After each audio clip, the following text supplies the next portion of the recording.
Hello, everyone. Thank you for the invitation. My name is Key Park. I'm an interventional cardiologist at the University of Florida, and I'll be discussing two cases of PCI complications today. Here are my disclosures, which are not relevant for the discussion today.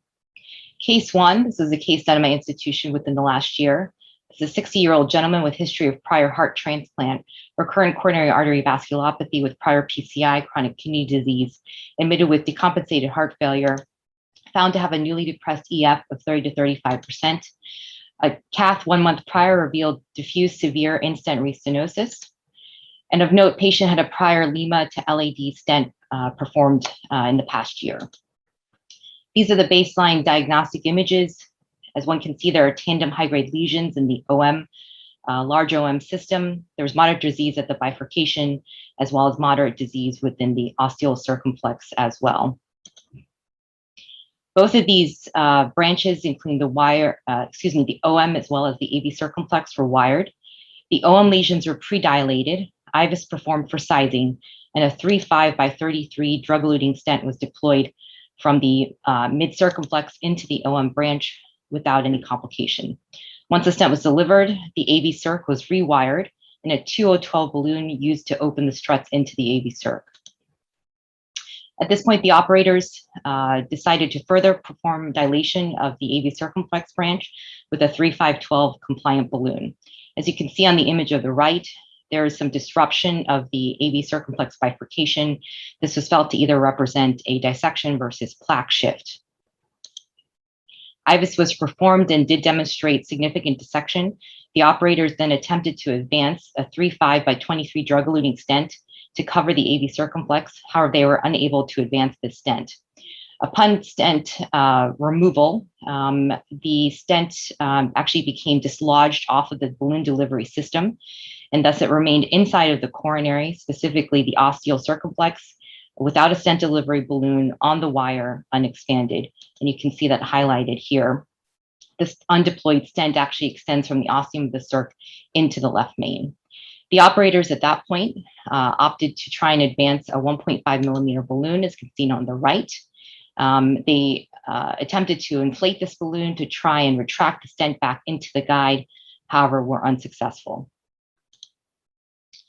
Subsequently, they tried again with a 2.0 compliant balloon. This was able to pull the stent back, however, further back into the left main. However, it could not be completely retracted. The stent remained at this point now actually hanging out into the aorta, but still stuck within the left main into the AV circumflex. At this point, the operators tried a few other maneuvers.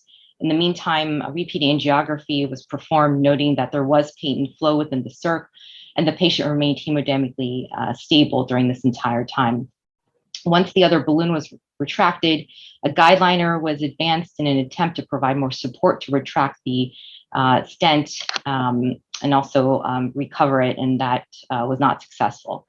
A few other maneuvers were performed, including advancing extra workhorse wires into the stent in an attempt to try and entangle the stent to pull it back. That also did not work.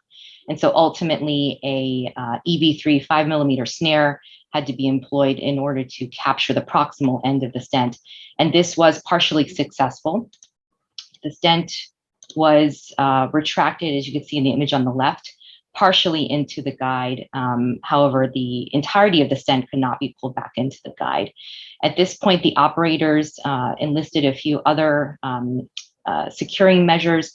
They advanced several more workhorse wires through the retracted stent, and then purposely twirled all these wires together to entangle the stent so as to eliminate any chance that the stent may become dislodged during extraction. At this point, with the snare and the multiple wires, the stent was felt to be secured, and the entire system on block was removed. And you can see it being extracted down through the radial access point here. Subsequent angiography was performed with a diagnostic catheter. And as you can see, there is some disruption and haziness within the ostial circumflex, and the residual dissection within the AV circ persisted. At this point, as the patient remained hemodynamically stable with preserved heme flow, the operators did not perform any other interventions. And this was an image of the extracted mangled stent at the end of the case. I'll now move on to case 2. This is a 73-year-old gentleman with several risk factors and STEMI, presenting with moderately decreased LV function, multivessel disease on baseline coronary angiography, and patient declined CABG. So you can see in the baseline demographics, there is diffuse OM disease, right CTO, moderately calcified proximal LAD disease, which was proven significant by RFR. This patient had declined CABG. He was referred back for staged PCI. LAD intervention was performed. Significant calcification was confirmed by OCT. Several passes of orbital atherectomy were performed, and a stent was placed in the prox LAD with guideliner support. However, there is residual disease within the jailed diagonal branch, and it was felt that because of the significant amount of myocardium supplied by this diagonal, the attempt should be made to balloon the ostium of this diag. So a secondary wire was placed into the diag, and we attempted to cross into the diag through the struts with a 1.2 millimeter balloon. However, this attempt was unsuccessful. In order to further facilitate strut crossing, this was a standard length, short length wire, workhorse wire. And so at this point, to facilitate crossing with a turnpike LP, a 2.5 millimeter trap balloon was advanced in order to facilitate the microcatheter placement.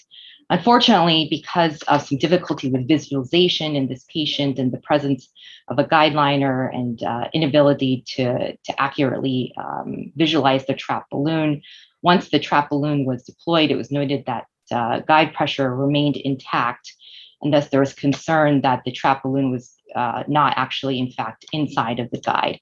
And subsequently, you can see here that the trap balloon had inadvertently been passed into the apex of the LAD, was inflated to high pressure, and unfortunately caused a significant perforation at the apex of the LAD. The trap balloon was subsequently retracted back into the more proximal distal segment of the LAD, inflated, and balloon tamponade was quickly performed.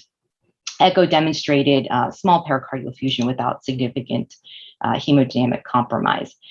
Despite multiple prolonged 30-minute balloon tamponade inflations, the perforation persisted. At this point, the only option for treatment was felt to be placement of microcoils, as the distal vessel was too small for a covered stent.